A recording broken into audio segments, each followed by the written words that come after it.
ayat dan hadis-hadis yang mau berikan datanya kepada dalam kitab ini. Baik ini menjami khalqi, jauh dari semua maknya. Artinya tidak tersentuh zatnya. Kemudian sebut wa anna ityanahu laysa bitan mimakan ila makan. Jadi maksudnya tidak seperti makhluk berpindah-berpindah. Ya, wa anna maji'u laysa biharaka. Ini. Tetapi penafian rinci sebegini ini yang tidak dilakukan oleh para ulama salaf. Nah, itu cara bacanya ternyata tidak dibaca semua. Yang tulisan merah ini oleh si Salafi Wahabi tidak dibaca. Mengapa tidak dibaca? Ada dua kemungkinan. Yang pertama, kurang memahami maksud pada teks ini. Kalau memang karena kurang memahami, sebaiknya yang rajin belajar.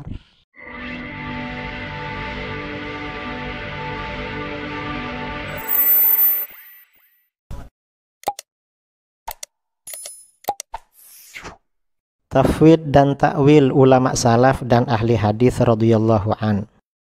Imam Al-Baihaqi membicarakan hal ini dalam kitabnya Al-I'tiqad wal Hidayah ila Sabilir Rasyad.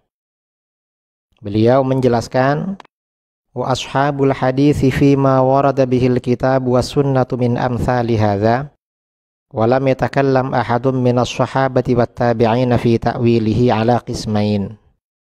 Kaum ahli hadis dalam menyikapi apa-apa yang dibawa oleh Alkitab dan Sunnah seperti ini, dan tidak seorang pun dari kalangan sahabat dan tabi'in yang melakukan takwil, terbagi menjadi dua golongan. Jadi ahli hadis menyikapi ayat-ayat atau hadis-hadis seperti istiwa, nuzul, maji, ityan, dan lain sebagainya ada dua golongan. Pertama, kelompok tafwid. Minhum man qabilahu wa amana bihi wa lam yu'awwilhu wa wakala ilmahu ilallah wa nafal kaifiyata wat tashbiha an. Di antara mereka ada yang menerimanya, mengimaninya, tidak melakukan takwil, menyerahkan pengetahuannya kepada Allah dan menafikan kaifiyah, cara, keadaan dan arti yang sebenarnya, dan menafikan tashbih, yaitu menyerupakan Allah dengan selainnya darinya. Ini kelompok yang pertama, ini disebut dengan tafwid karena menyerahkan makna yang sebenarnya kepada Allah. Kedua, kelompok takwil. Wa minhum man qabilahu wa amana bihi wa hamalahu ala wajhin yasihhu isti'maluhu fil lughah wa la yunaqidu tauhid. Di antara mereka ada yang menerimanya, mengimaninya, dan membawanya pada pengertian yang benar menurut bahasa, serta tidak bertentangan dengan tauhid. Ini disebut dengan takwil. Nah, kemudian Imam Al-Baihaqi menjelaskan pendekatan tafwid yang diikuti oleh beliau. Wa fil jumlah yajibu ayyu'lam anna istiwa Allah subhanahu wa ta'ala laisa bistiwa i'tidalin 'ani wijaj wala istiqrarin fi makan wala mumasatin li syai'in min khalqih lakinnahu mustawin 'ala arsyihi kama akhbar bila kaifin bila ainin ba'inun min jami'i khalqih. Wa anna ityanahu laisa bi ityanin min makanin ila makan wa anna maji'ahu laisa bi harakah wa anna nuzulahu laisa bi nuqlah wa anna nafsahu laisa bi jismin wa anna wajhahu laisa bi surah wa anna yadahu laisat bi jarihah wa anna 'aynahu laisat bi hadaqah wa innama hadhihi awsafun ja'a bit tawqif fa qulna biha wa nafayna 'anha at-takyif faqad qala laisa kamitslihi syai' wa qala wa lam yakul lahu kufuwan ahad wa qala hal ta'lamu lahu samiyya. Secara umum wajib diketahui bahwa satu, istiwa Allah subhanahu wa ta'ala bukan istiwa dalam arti lurus dari bengkok, bukan bersemayam pada suatu tempat, bukan menyentuh sesuatu dari makhluknya, akan tetapi dia beristiwa atas arasnya sebagaimana dia kabarkan, dengan tanpa kaif, cara dan keadaan, tanpa dimana, serta terputus dari semua makhluknya. Kemudian bahwa kedua, ityannya, ityan secara bahasa artinya datang, bukan berarti datang dari satu tempat ke tempat lain. Bahwa majinya Allah bukan berarti bergerak. Bahwa nuzulnya Allah bukan berarti berpindah. Bahwa zatnya bukan berupa jisim. Bahwa wajahnya bukan berarti rupa. Bahwa yadnya secara bahasa artinya tangan, bukan berarti organ tubuh. Dan bahwa ainnya bukan berarti biji mata. Hal-hal ini hanyalah sifat-sifat yang dibawa oleh tauqif Al-Quran dan Sunnah. Maka kami mengatakannya dan menafikan takyif.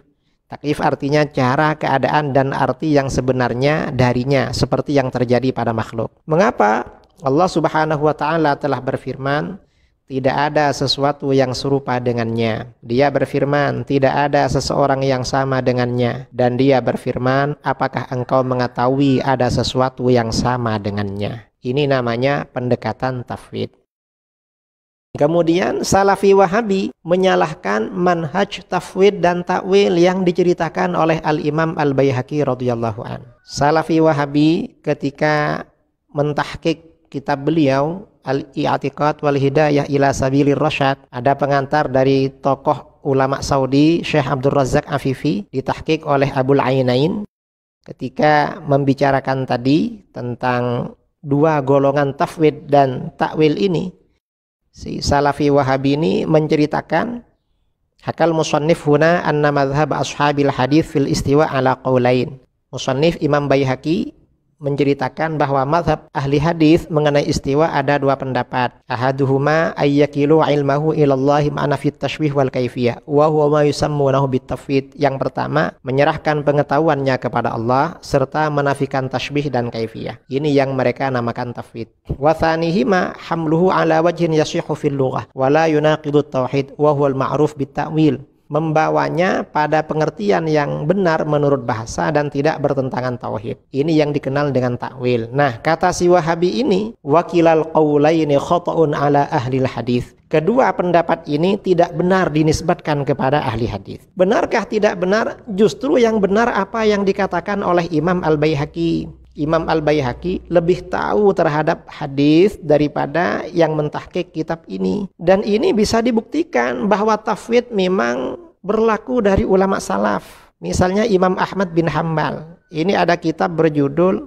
Nihayatul Mubtadi'in fi Usuliddin, karangan ulama Hambali terkemuka pada abad ke-7 Hijriah, yaitu Ibnu Hamdan. Ibnu Hamdan di dalam kitab ini halaman 33 mengutip perkataan Imam Ahmad. Waqala Ahmad, Imam Ahmad berkata, ahaditsus sifat tumarru kama ja'at min ghairi bahthin ala ma'aniha wa tukhalafu ma khatara fil khatir 'inda sama'iha wa namfi at-tashbih 'anillahi ta'ala 'inda dzikriha ma tasdiqin nabi sallallahu alaihi wasallam wal imani biha wa kullama yuqalu wa yatasawwar fa huwa takyifun tashbih wa huwa muhal. Ahmad radhiyallahu an berkata, hadis-hadis mengenai sifat-sifat Allah dijalankan seperti kedatangannya tanpa meneliti maknanya, tanpa mencari tahu apa maknanya. Ini namanya tafwid. Apa yang terlintas dalam pikiran ketika mendengarnya harus diselisihi. Dan kami menafikan tashbih, menyerupakan Allah dengan makhluk, ketika menyebutnya serta membenarkan Nabi SAW dan mengimaninya. Semua yang dipikirkan dalam akal dan digambarkan berarti itu takyif, menetapkan cara dan keadaan dan tashbih. Dan hal itu jelas mustahil. Kemudian riwayat dari Imam Ahmad juga diriwayatkan oleh Imam Ibnu Qudamah dalam kitabnya Dhammut Ta'wil. Dalam kitab Dhammut Ta'wil beliau juga menyampaikan hal yang sama. Juga diriwayatkan oleh Ibnu Battah dalam Al-Ibanah an Syari'atil Firqatin Najiyah. Qala Abu Abdillah, Imam Ahmad berkata, wa nahnu nu'minu bil ahadits fi hadza wa nuqirruha wa numirruha kama ja'at bila kaif wala ma'nan illa ala ma wasafa bihi nafsahu ta'ala. Abu Abdillah berkata, kami beriman kepada hadis-hadis mengenai ini. Kami mengakuinya dan menjalankannya seperti kedatangannya tanpa kaif dan tanpa makna, kecuali pada apa yang Allah sifatkan az-zatnya. Ini riwayat dari Imam Ahmad. Dan banyak sekali riwayat dari ulama-ulama yang lain seperti diceritakan dalam episode sebelumnya. Ini tentang tafwid. Kemudian takwil ulama salaf. Ulama salaf ini juga melakukan takwil. Misalnya Al-Baqarah ayat 210, hal yanzuruna illa ayyatiyahumullah. Tidak ada yang mereka tunggu-tunggu kecuali datangnya Allah. Yang dimaksud datangnya Allah di sini bukan Allah datang. Takwil dari Imam Ahmad bin Hanbal, qudratuhu wa amruhu, kekuasaan dan perintah Allah. Ini takwilnya Imam Ahmad bin Hanbal diceritakan dalam kitab Daf'u Syubahit Tashbih karangan Al-Imam Al-Hafidz Ibnul Jauzi. Juga ma ya'tihim min dzikrin min rabbihim muhdatsin, tentang zikir yang baru. Ini ada takwil dari Imam Ahmad bin Hanbal. Waja'a rabbuk, dan datang Tuhanmu. Imam Ahmad melakukan takwil bahwa yang dimaksud Tuhan datang, ja'a thawabuhu, datang pahala dari Tuhan. Ada juga riwayat dari beliau qudratuhu, maksudnya datang kekuasaan Tuhan. Ini diriwayatkan dalam kitab Daf'u Syubahit Tashbih. Kemudian hadis tentang nuzul, turunnya Tuhan. Riwayat dari Imam Malik, Yahya Ibnu Bukair, dan sebagian orang ahli asar. Yang dimaksud turun di sini, yanzilu amruhu wa tanzilu rahmatuhu. Maksudnya perintah Allah itu turun dan rahmatnya juga turun. Ini diriwayatkan di dalam kitab Siyar A'lam An-Nubala dan Ar-Risalah Al-Wafiyah. Nah, ini artinya apa? Takwil dan tafwid itu benar-benar berlaku sejak generasi salaf. Karenanya kaum Wahabi Salafi yang menyalahkan Imam Baihaqi itu sebenarnya yang salah. Yang benar seperti yang diceritakan oleh Imam Al-Baihaqi dalam kitab Al-I'tiqad wal Hidayah ila Sabilir Rasyad. Nah, ini kita perhatikan cara orang Salafi Wahabi membaca kitab Al-I'tiqad wal Hidayah ila Sabilir Rasyad. Banyak di sini salah. Ya. Kemudian wala takalam ahad min sahabat wa tabi'in bi ta'wilihi. Ya, tidak ada sahabat dari tabi'in mentakwilnya. Kemudian mengatakan bahwa mazhab salat takyifi, takyif, ya tafwid, kata dia, mengatakan mazhab tafwid. Buka kitab akidah sebelumnya apa zalim tafwid makna. Yang ditafwid oleh sahabat itu adalah kaifiyah, bukan makna dari kalimat. Kalau seandainya ayat-ayat itu adalah tidak ketahui maknanya, ya, lalu apa tujuan Allah menyampaikan ayat itu, menurunkan ayat itu kepada Rasulullah SAW, dan Rasulullah berarti Rasulullah tidak tahu mana ayat dan sahabat tidak tahu mana ayat itu. Mana ayat diketahui, tidak ketahui adalah kaifiyahnya. Karena tujuan Allah menjelaskan ayat itu adalah Allah memperkenalkan sifat-sifatnya untuk mengenal Allah. Kalau dikatakan Allah maknahu, berarti nggak ada maknanya dong. Ya, maka orang yang tidak paham dengan manhaj para ulama, maka dia akan sangat keliru dalam hal ini. Ya, ini dia. Wa fil jumlah yajibu an yu'lam. Mungkin di sini yang dikritisi oleh dia. Ya, dan secara umum kata beliau baru diketahui bahwa istiwa Allah Subhanahu wa taala. Nah, bahwa istiwa Allah di atas Allah taala laisa biwa i'tidalin an i'wijad. Bukanlah istiwa berdiri dari membungkuk an i'wijad. Itu maksudnya. Wala istiqrar fi makan, bukan menetap di tempat. Jadi maksud di sini Pak, walau masatan li syai'in, bukan pula menyentuh min khalqihi, dari makhluknya. Semua yang beliau nafikan ini istiwa yang disifatkan dengannya makhluk. Itu tujuannya. Coba lihat. Lakin nahu mustawin Allah itu, tapi Allah itu beristiwa atas arasnya. Kama akhbara bila kaifa. Ya, sebenarnya Allah sebutkan bila kaif tanpa ketahui tentang kaifiyah. Bila aina. Bila aina maksudnya apa? Sedangkan tadi sudah ada hadis dalam surah Muslim juga ada hadis. Rasulullah bertanya seorang budak perempuan, aina Allah? Boleh bertanya. Hadis dalam surah Asma sifat tadi yang dikatakan oleh si mutakallim ini bahwa anak tidak membaca dengan lengkap, itu disebut aina Allah juga. Sahabat bertanya, aina Allah? Bertanya. Bila aini maksudnya sini aina seperti memahami tidak bertempat, menantang tempat seperti menanya tempat makhluk. Itu maksudnya. Wallahu alam. Jika bila aina ini juga diungkapkan oleh hakim maksudnya seperti itu, jelas bertentangan dengan ayat dan hadis-hadis yang mau berikan datanya kepada dalam kitab ini. Baik ini menjami khalqi, jauh dari semua maknanya. Artinya tidak tersentuh zatnya. Kemudian sebut walai wa anna ityanahu laysa bitan mimakan ila makan. Jadi maksudnya tidak seperti makhluk berpindah-berpindah. Ya, wa anna menjadi sebi haraka. Ini. Tetapi penafian rinci sebegini ini yang tidak dilakukan oleh para ulama salaf. Nah, itu cara bacanya ternyata tidak dibaca semua. Yang tulisan merah ini oleh si Salafi Wahabi tidak dibaca. Mengapa tidak dibaca? Ada dua kemungkinan. Yang pertama, kurang memahami maksud pada teks ini. Kalau memang karena kurang memahami, sebaiknya yang rajin belajar. Atau yang bersangkutan paham, cuma setelah melihat ini bertentangan dengan akidah Salafi Wahabi. Karenanya tidak dia sampaikan. Dia curang, artinya melakukan penipuan dan kebohongan. Kalau seperti ini sebaiknya bertaubat, jangan biasakan berbohong. Dan ini sudah tidak dijelaskan semua, dia malah menyalah-nyalahkan Imam Al-Baihaqi. Alangkah hebatnya orang ini berani menyalahkan Imam Baihaqi dan ujung-ujungnya menetapkan tempat bagi Allah. Dan kata dia tempat bagi Allah itu bukan makhluk. Padahal kata para ulama Hanabilah dalam kitab Qalaidul Iqyan Fi ikhtisari aqidat Ibn Hamdan. Ini akidah yang berlaku di kalangan ulama mazhab Hambali. Halaman 97 dikatakan, hukmu man athbata lillahil makan. Faman i'taqada aw qala innallaha bidzatihi fi kulli makan aw fi makan fakafir. Bal yajibul jazmu bi annahu subhanahu wa ta'ala ba'irun min khalqi. Fallahu ta'ala kana wala makan, thumma khalaqal makan, wa huwa kama kana qabla khalqil makan. Hukum orang yang menetapkan tempat bagi Allah. Barang siapa yang meyakini atau berpendapat bahwa Allah dengan zatnya ada di setiap tempat atau ada di suatu tempat, maka ia adalah kafir. Bahkan wajib meyakini bahwa Allah subhanahu wa ta'ala terpisah dari makhluknya. Allah subhanahu wa ta'ala ada pada azal. Azal artinya keberadaan tanpa permulaan ketika tempat apapun belum ada. Kemudian Allah menciptakan tempat dan dia sekarang seperti semula sebelum terciptanya tempat, yaitu tidak bertempat. Si Salafi Wahabi tadi selain menyalahkan Imam Al-Baihaqi, si Salafi Wahabi tadi juga berkata Al-Baihaqi melakukan penafian secara rinci terhadap sifat-sifat yang tidak layak bagi Allah. Menurutnya, penafian yang dilakukan oleh Al-Baihaqi tersebut bukan manhaj salaf.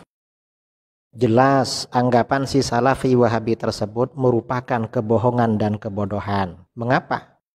Imam Al-Baihaqi melakukan penafian secara rinci tersebut mengikuti manhaj Al-Quranul Karim. Di satu sisi, Al-Quran mencontohkan penafian yang bersifat ijmal atau umum. Di sisi lain, Al-Quran juga melakukan penafian secara tafsili atau rinci.